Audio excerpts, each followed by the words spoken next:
Assalamualaikum warahmatullahi wabarakatuh dan selamat siang teman-teman media semua yang meminta untuk mengklarifikasi adanya sebuah berita. Jadi saya juga ingin tahu apa yang dikehendaki teman-teman media untuk saya bisa menjelaskan sesuai dengan kapasitas saya.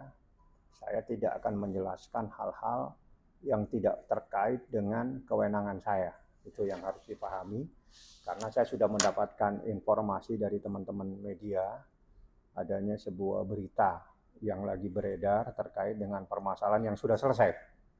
Itu yang saya tahu. Jadi mungkin apa yang ingin diklarifikasi atau meminta klarifikasi atau tanggapan dari saya sebagai kuasa hukum dari Baim Wong, seperti itu.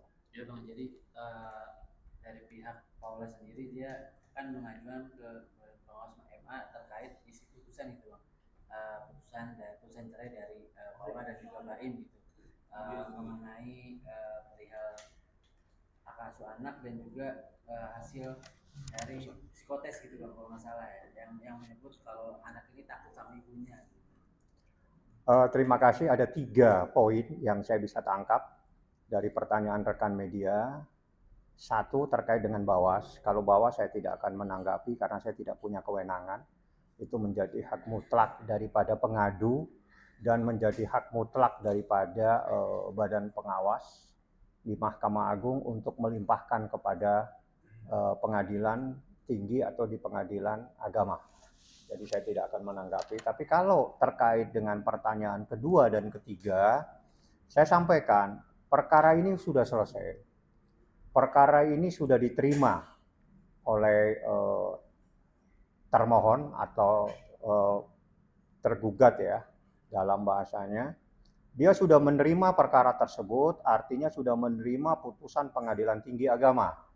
Sehingga perkara yang telah diajukan itu telah mempunyai kekuatan hukum tetap atau ingkrah. Jadi BHT, jadi berkekuatan hukum tetap, dan sudah dilaksanakan oleh Pengadilan Agama Jakarta Selatan, dan sudah ada pernyataan pengucapan ikrar talak, dan sudah ada bukti akte cerai.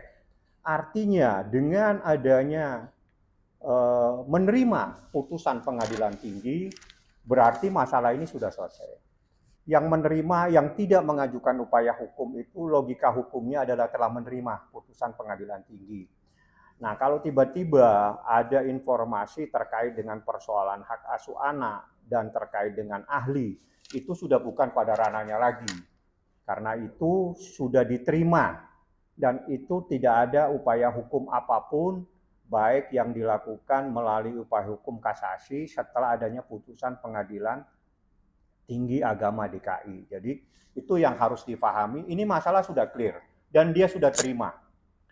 Kenapa saya katakan dia sudah terima? Karena tidak mengajukan upaya hukum kasasi. Nah, kalau tidak mengajukan upaya hukum kasasi, maka dia telah membenarkan dan telah menerima adanya pertimbangan yang ada dalam putusan Pengadilan Tinggi DKI. Karena di dalam perkara putusan yang terakhir itulah yang mengikat dan itu yang dilaksanakan, seperti itu.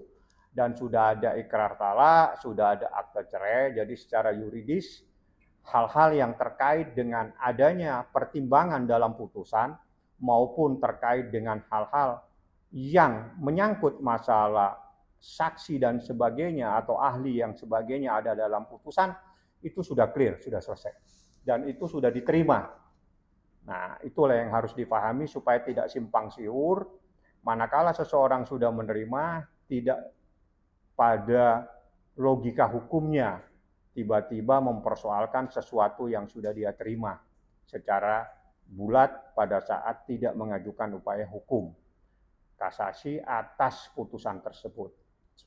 Seperti itu. Sudah sempat berbincang mungkin Bang sama Bang Imbang mengenai yang lagi ramai ini kan kayak Sudah. Kamis Paula ke PA. Sudah, tapi Baim menyerahkan kepada saya karena Baim juga Baim bilang ini kan sudah selesai.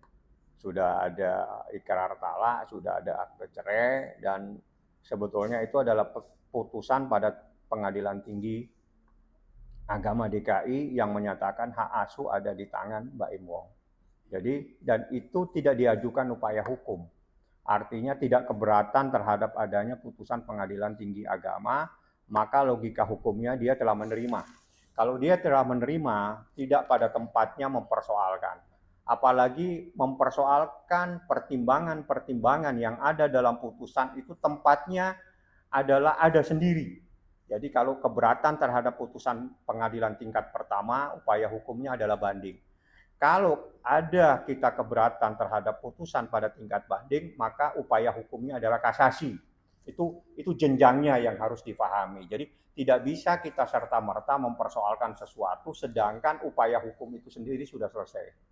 Jadi upaya hukum untuk mengajukan kasasi sudah selesai karena pada saat adanya putusan banding tidak melakukan upaya hukum kasasi. Dia hanya menerima sehingga terjadilah namanya ikrar talak dan ada akte cerai yang sudah diterima oleh pemohon. Itu sudah clear. Itu masalah sudah clear. Tapi yang lain terkait dengan hak dia untuk mempersoalkan terkait dengan non yuridis itu saya tidak akan menanggapi karena itu adalah hak dari mereka. Ya, seperti itu. Tapi kuasa hukum dari Paula sendiri mempermasalahkan metode psikotes yang dilakukan oleh majelis. Selesai itu. Wabillahi taufik wal hidayah. Sudah selesai dan itu supaya tidak tersesat masyarakat. Persoalan yang ada di dalam pertimbangan hakim dalam putusan terkait dengan keterangan saksi yang ada dalam putusan, terkait dengan keterangan ahli yang ada dalam putusan, upaya hukumnya harus sesuai dengan undang-undang. Artinya kalau itu terkait dengan putusan pada tingkat pengadilan tinggi atau banding, maka upaya hukumnya adalah kasasi, mengajukan keberatan. Apabila tidak melakukan keberatan terhadap putusan pada tingkat banding, maka dia membenarkan.